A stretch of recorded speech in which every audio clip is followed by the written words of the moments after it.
there. It's 3 o'clock on a Tuesday, so it's another riveting episode of Behind Breaking Bond. This is our first live stream of 2023. You obviously care about the subject matter. You care about public safety and the crime issue here in Houston, and that's why you're joining us, and we appreciate it. Andy Kahn's not here today. Joining me is Sydney Zeiker. I guess I'm just Andy's fill-in. Basically, yeah. When Andy's gone, Sydney comes and helps out. Andy is in Huntsville this afternoon for the execution of Bob Fratta. And folks who've been here a long time will probably remember he killed his lovely wife, Farah, back in 94 somewhere. Yeah. And they had 3 small children at the time. He was convicted and was given the death sentence. And then he got a new trial around, 2006, something like that. Again, he was convicted. So justice will finally be served after more than 3 decades. I know it's really a personal thing for Andy because Andy was very close to Lex and I forget his wife's name, Farrah's parents. And Lex passed away a few years ago and he asked Andy to go witness the execution since he wasn't going to be able to. So I know it's kind of a personal thing for Andy at this point. For sure. And, Andy only goes to executions when he's specifically asked by a victim's family. I think this will be his 8th or 9th. Yeah. And I've never been to one, so I can only imagine. But it looks like it's going through. Yeah. I think it would be very, very surprising if there was any sort of last minute halt to it. I mean, because he's basically gone through the appeal process twice. Yes. Yeah. And just background for us youngins. He hired a teenage hitman. Yes. For like $1,000. And he will be, the 2 hitmen are also on death row. He'll be the first person executed in this. And it's been a long time coming. And another thing that I think longtime Houstonians will remember, he was, at the time it was called public safety officer in Missouri City. And at that time they had people that you were kind of a cop and a paramedic combination. Yeah. He was a handsome man and he had a huge ego. And you could kind of tell through the process that he thought that he was going to skate away from this. He actually got married and divorced while on death row. I know. And most recently, I can't remember what outlet reported this, but basically he said, well, he's ready to go. Yeah. We have a Facebook viewer, Linda, that says, "Oh my God, I can't believe that they're finally putting Fratta to death." Yeah, like I said before, it's been a long time coming. And I think a lot of people will remember, I think, how egotistical he is. I mean, at the time he was on the news constantly because it was a huge story. You had this beautiful woman. She was like in her 20s, I want to say. Yeah, they were young. Yeah, 3 little kids. And he hires these 2 idiots to basically kill his wife. He went to trial, in 96? Yeah. 96. And I mean, he was convicted within, 2 hours? Right, 1 or 2 hours, like very fast. Yes. Very fast. Yeah. So. But yeah, it's kind of nice. And a lot of people, I think, look at him and say, he's kind of a good example of why we have the death sentence. Yeah, he was convicted, given the death sentence in a short amount of time. So. And twice. Keep in mind, this is a man that had 2 trials that ended the same way. And then even most recently, the Supreme Court voted to go ahead with it. Right. Yeah. I would be shocked if there's any kind of last minute. Out. What time is it supposed to happen at 6? It happens at 6 p.m.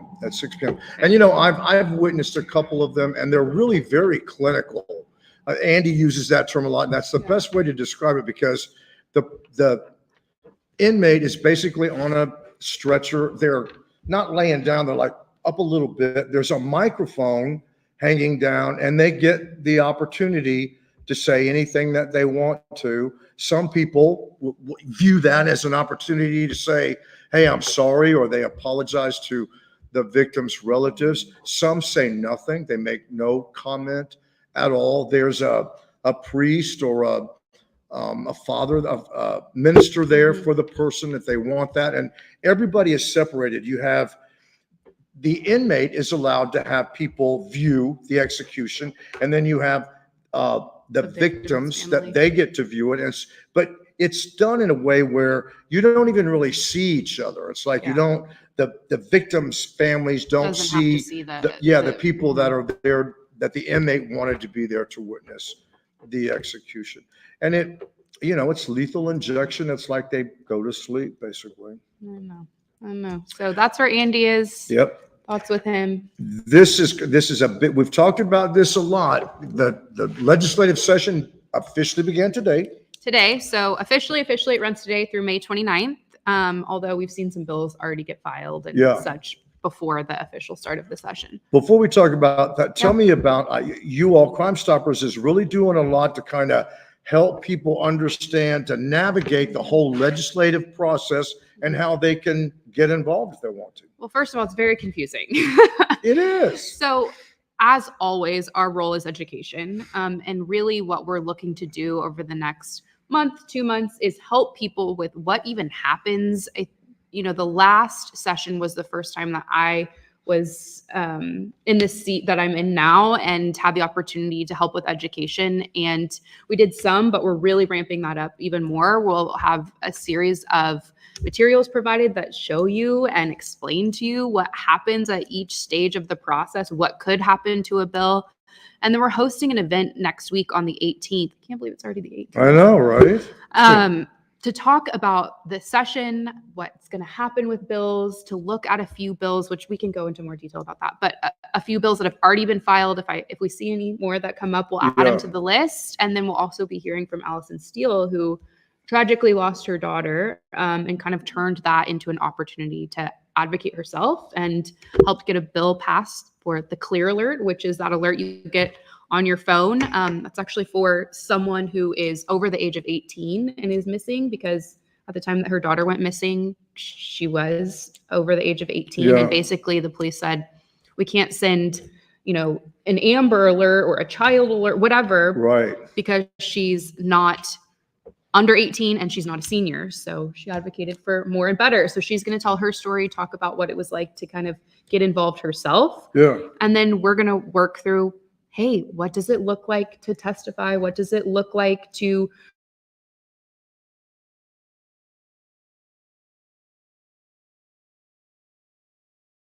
many question marks and unknowns? Well, and you hit it on the head. It can be a very confusing, convoluted process for most folks. And also too, it does make a difference. I think people think, well, my lawmaker doesn't care about what I think. They do. You're a state representative, you're a state senator, you shoot an email, you let them know how you feel about a particular bill. It does make a difference, does it? It makes a you huge put difference. them in office, right? I mean, we all put them there, and if they're smart, which most of them are, they want to appease to their constituents. They're there representing all of us. They're making these new laws based on what Texans want. So you really can make a difference by getting involved in the process. Right. So we're trying to make it really easy for every community member to ask the right questions of the right people. And I think that continues to be our messaging throughout, because so many still don't know who their legislators are. Don't know that, hey, picking up a phone call or picking up the phone and calling your legislator and say, hey, I am really concerned about XYZ, or hey, I'm in support of this bill that you wrote, or not. And you might not get the state rep on the phone, but they have an office full of people that they're going to answer the phone, and they're going to sit there and they're going to make note that, hey, a constituent from Houston called and they want this, or this is how they feel about that. I mean, it's a process we all need to get involved in. And we were talking earlier, you're going to kind of make it easy for folks to be able to just put their address in and figure out who their state rep is. So we're creating right now, and we'll have it ready for you before the 18th, a web page that has basic information on what it looks like to testify, a link to where you can put in your address and figure out who your legislator is, as well as a summary of as many public safety bills as we can compile via our staff. I suspect there will be more than we can possibly put on there, but we'll try to keep a good eye out for any of And the things obviously that are really affecting that us. is your all's focus Yeah. is public safety. Of course. Yeah. Of course. So, of course, we're looking at things that directly affect Houston and Harris County, but we're looking at it statewide as well. Right. Because a bill's likely not going to get passed if it's just a Harris County problem. Exactly. And that's something that we saw a lot in the last legislative session, is that our legislators would look at all of these Harris County residents and be like, oh my goodness, thank you for testifying, but perhaps this is only happening in your county. Right, yeah. We saw that when we were SB 6, and luckily it did get passed. Yeah. But I remember so clearly the representative saying, okay, well, what about smaller counties? Is there Right. anything happening And in it's smaller understandable when, Yeah. if it's not happening in your backyard, you're not going to obviously care as much about it. A good example is, you'll recall last year, Harris County Commissioners Court basically mandated where you had to actually put down 10% of a bond amount to be released from jail to be able to get bond. Now they're looking at that statewide. Yes. So Representative Ann Johnson already filed a bill that would require a 10% minimum bond across the state instead of just in our county, which also provides a little more regulation of it, because that was one of our big questions when Yeah. that was passed in the county. Who's regulating this? What is the punishment if you do or don't? Who's overseeing that whole thing? So this just kind of makes it a more widespread issue that our whole state can oversee. Because before, the whole thing was basically the honor system, if you will. I mean, nobody even knew. I think everybody just assumed that if you had $100,000 bond amount, you had to come up with 10%. You had to come up with $10,000. But then there were some unscrupulous bonding companies that were doing bonds for 2%, 3%, 4%. And we didn't really realize that until we were breaking bond, and a lot of that came to light, and Commissioners Court decided that they needed to do something about it. So it's just in Harris County, but it would be great to see it statewide. It would be great to see it statewide. Another bill that I'd like to give you guys a little bit of credit for being loud and proud about is, Representative Johnson also filed something that would require 3 more courts added to Harris County, and those would be appointed by the governor. And that could make a huge difference. Yeah, because we've talked about this several times on this show already, our court backlog. There's so many cases that are just sitting, awaiting an outcome, or awaiting trial, whatever. And our judges are overloaded. Yeah. Absolutely overloaded. At this point, it would take years and years to make it through this. So adding more courts, which we've had a couple temporary courts that have been added, but no permanent courts. Right. Yeah. I mean, this could be huge for Harris County's criminal justice system, because, I mean, just think about it, having 3 entirely new courts, all the cases that could be transferred to those courts. And again, it's not an election situation. The governor, and that's something that happens all over the state all the time, where the governor will appoint someone to a particular bench. And that would be a great thing to see happen. There's one that we were talking about before, a little troubling, the good time. So there was a bill, it's HB 1064, and sorry I haven't given the bill numbers, I can shoot them over to you later. But HB 1064 would be restoration of good time credits to expedite parole eligibility. So depending on the exact wording of that, and our team is currently reading through all of them, summarizing all of them. So look out for those summaries that you can find on our website. After and a lot of these will they will change as the process. And change. Just kind of a brief reminder: everything has to go through both chambers. So it has to go all the way through the House, all the way through the Senate, and both House and Senate have to approve every amendment that's been made. A lot of times you could see something like go through the House, but then when it goes to the Senate, you'll see things added, or you'll see things dropped. I mean, it's a work in progress the entire time. I mean, with what a bill starts out saying and what he eventually says can be a lot different. Right. So if it were that situation, goes through the House, all the way passes, everyone thinks, yay, this actually happened last year with one of the bills that we were tracking. Everyone thought it was passed. And we're like, no, wait, it still has to go through the other chamber. So it goes all the way through the House. then through the Senate, then any amendments that were made in the Senate's version then have to be approved by the House. Right. And if they disagree, then there's a subcommittee that kind of dukes it out. Yes. And sometimes, I mean, some of these bills, there's, what would you say, hundreds probably, at least. I mean, hundreds of bills are filed during every legislative session. Absolutely. And some of them never even see the light of day. Right. They don't have hearings. They basically crumble and fall apart before there's really a vote of any kind, basically. Right. So every single one of these bills that I've talked about has only been filed. So it could be that we never see anything else happen. Right. From Yeah. these bills. Yes. It could be that these move into a situation where they open it for public hearing, and that's where you could really get involved. You could testify in person. You could give written testimony. Right. You could sign a petition that is submitted to your legislator. Shoot an email. Shoot an email. Call your rep. But yes. we're not even quite there yet. Right. Yeah. Yeah. Well, I know you all will definitely be keeping everybody abreast, and during the Behind Breaking Bond, Andy is always on top too of everything that's going on the legislative session. So we'll keep you posted and we'll let you know how things are working out. One of the troubling things to me personally, About good time. for the good time, back in the day, it was 3-1. You got 3 days credit for every 1 day served. Well, you're talking about shaving off a lot of somebody's time.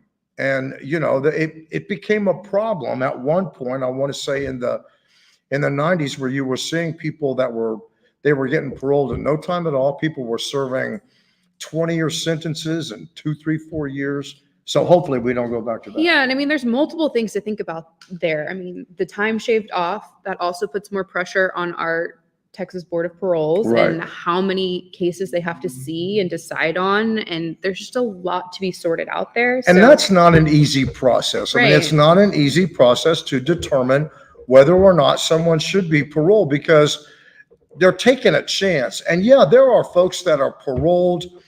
They serve their time. They're ready to go on with their lives, and they go on to lead productive lives. There's no doubt about that. There are people that do that every single day, and hats off to them. But then there are some people that they're paroled and they go on to commit violent crimes, even murder. Yeah. So I think if you can join us on the 18th, we'll be here at our building in Midtown from 6 to 8. It'll be very, very informative. You can ask all your questions, and then we'll keep everyone posted from there. And, you know, I'm somebody that I'm a strong believer in. There's no such thing as a stupid question. I made a living out of asking stupid questions. But sometimes you get the best answers with stupid questions. But I think sometimes people feel like, well, you know, I should know how this works. Well, you probably learned it in junior high school, but then, you know, life gets in the way, right? It's not something that you need to know specifically. So there's nothing to be embarrassed about, to say, hey, I'm not real sure how. And our brains are just so use it or lose it. So like if you're not using it, it's dumped out. So definitely ask us these questions. I mean, even I'll tell you a quick story. So our programs manager, who's sometimes on here, Caitlin, and I were working on a resource for this session that we have on the 18th. And we know this process, but sitting and trying to figure out how exactly do you explain each step and every single thing that could happen in each step took us an entire day of going back and forth, and then going to our team and saying, does this make sense? Okay, what about this? So, well, you know, we live in a city that it's transient. We have people that move here all the time from other states. Mm-hmm. And while the basics of it might be very similar, from state to state, you know, it varies. There's differences. So, you know, you may have grown up in Idaho or whatever, and you learn how that works there, but then as an adult, you move to Texas and it's different. You don't know how it works. Exactly. Even things like in some states, judges don't have a party. Right. In some states, they're appointed. In some It can be very confusing, because I know there are people that have moved to Texas and they're shocked when you elect judges. You elect these people? That's crazy. I know. And it is a little weird that we do that, but hey, we do. It's the Texas way. Everything's bigger in Texas. That's right. But I love it. I love Texas. I love Houston. Hey, thank you so much. Was there anything else you wanted to throw in? I don't think so. Join us the 18th. Before we go, Cindy, if you had 10, 15 seconds to make a pitch to have somebody come by And what? and talk to you. Somebody that you watch on TikTok? That. So, hi, Caroline Collins. I'm Sydney Zeiker. I'm the director of the Safe Community Institute here. We are quite excited to meet you. Yes. I'm just going to assume that you're coming. When it was first announced that Caroline Collins was coming to Fox 26. I came busting in this door. Yeah, I gotta meet her. I was like, Randy. I think I'm gonna cash in all my favors. But we love you already. Her first newscast was last week. Yeah, she's been on. Yeah, great. she's on her second week now. Yep, doing great. So come on down. We would love to meet you and interact with you in any way. Yeah, that would be fun. We'll have to get Caroline over here. Absolutely. We'll make some TikToks. Right. Be sure to tune in to tonight's Breaking Bond at 9 p.m. We're doing something a little different. You know, we've been doing this for a little more than 2 years. Well, some of the defendants that we've profiled in Breaking Bond segments have been sentenced to prison for murder. And we're going to tell you about some of those folks. I think it's always nice when you kind of follow through and you tell people, hey, remember, we told you this about this person. Remember that? Well, now here's the latest. Here's how it all ended up. It shows all your work coming to fruition. There you go. There you go. Sydney, thank you so much. Yep, thanks for having me. Appreciate you. Always. Thanks for watching. And please share this on the YouTube. On the YouTubes. And the TikToks. Bye, guys. Bye. Thank you.